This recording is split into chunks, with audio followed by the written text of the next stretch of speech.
Tehran ও ওয়াশিংটনের মধ্যে চরম উত্তেজনার মাঝে যুদ্ধের স্থায়ী অবসানের 10 দফার পাল্টা প্রস্তাব পেশ করেছে ইরান। মঙ্গলবার রাতের সময়সীমা সামনে রেখে পাকিস্তানের মধ্যস্থতায় পাঠানো আমেরিকার এক প্রস্তাবের জবাবে এই 10 দফা শর্ত তুলে ধরেছে ইরান। ইরান স্পষ্ট জানিয়েছে তারা আমেরিকা ও ইসরায়েলের সঙ্গে চলমান সংঘাতের স্থায়ী অবসান চায় এবং কেবল সাময়িক যুদ্ধবিরতি গ্রহণযোগ্য নয়। দেশটির রাষ্ট্রীয় বার্তা সংস্থা IRNA নিউজ এজেন্সি এই তথ্য জানিয়েছে। এই 10 দফার মধ্যে রয়েছে আঞ্চলিক সংঘাতের অবসান, হরমুজ প্রণালীতে নিরাপদ চলাচলের প্রোটোকল তৈরি, অর্থনৈতিক নিষেধাজ্ঞা প্রত্যাহার এবং যুদ্ধবিধ্বস্ত অঞ্চলের পুনর্গঠন। তবে প্রেসিডেন্ট ডোনাল্ড ট্রাম্প এই প্রস্তাব প্রত্যাখ্যান করে তার দেওয়া সময়সীমা পুনর্ব্যক্ত করেছেন। মঙ্গলবার রাত 8টার মধ্যে চুক্তি না হলে ইরানের বিদ্যুৎ কেন্দ্র ও গুরুত্বপূর্ণ অবকাঠামো ধ্বংস করে দেওয়ার বিষয়ে অনড় রয়েছেন তিনি। আমেরিকা ও ইসরায়েলের সঙ্গে চলমান সংঘাত স্থায়ীভাবে অবসানের জন্য 10 দফা প্রস্তাব দিয়েছে ইরান।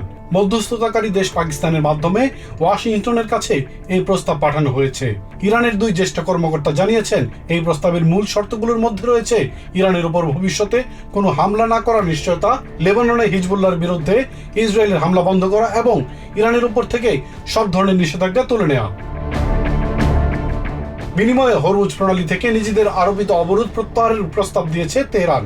এছাড়া প্রস্তাবে হরমুজ প্রণালী দিয়ে চলাচলকারী প্রতিটি জাহাজ থেকে প্রায় $2 মিলিয়ন ফি নেওয়ার পরিকল্পনা উপস্থাপন করা হয়েছে, যা ওমানের সঙ্গে ভাগাভাগি করা হবে। ইরান এই অর্থ ব্যবহার করে যুদ্ধের সময় ক্ষতিগ্রস্ত অবকাঠামো পুনর্গঠন করতে চায়। ইরানের এই প্রস্তাবের কথা স্বীকার করেছেন প্রেসিডেন্ট ডোনাল্ড ট্রাম্প। হোয়াইট হাউসে সংবাদ সম্মেলনে তিনি বলেন, প্রস্তাবটি খুব গুরুত্বপূর্ণ হলেও তা যথেষ্ট নয়। ট্রাম্প বলেন, প্রস্তাবটিতে অনেক ঘাটতি রয়েছে এবং চূড়ান্ত সিদ্ধান্ত নেওয়ার আগে আরো পরিবর্তন প্রয়োজন। They made a proposal and it's a significant proposal. It's a significant step. It's not good enough, but it's a very significant step. এদিকে ট্রাম্পের দেওয়া হুঁশিয়ারি সময়সীমা ফুরিয়ে আসার সঙ্গে সঙ্গে সামরিক উত্তেজনাও বাড়ছে।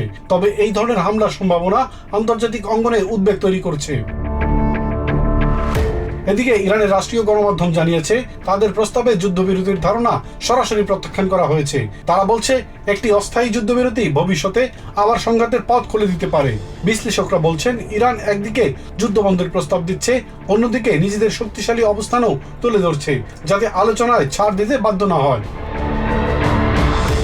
ইলিয়াস কমল, TVN 24 নিউজ ডেস্ক।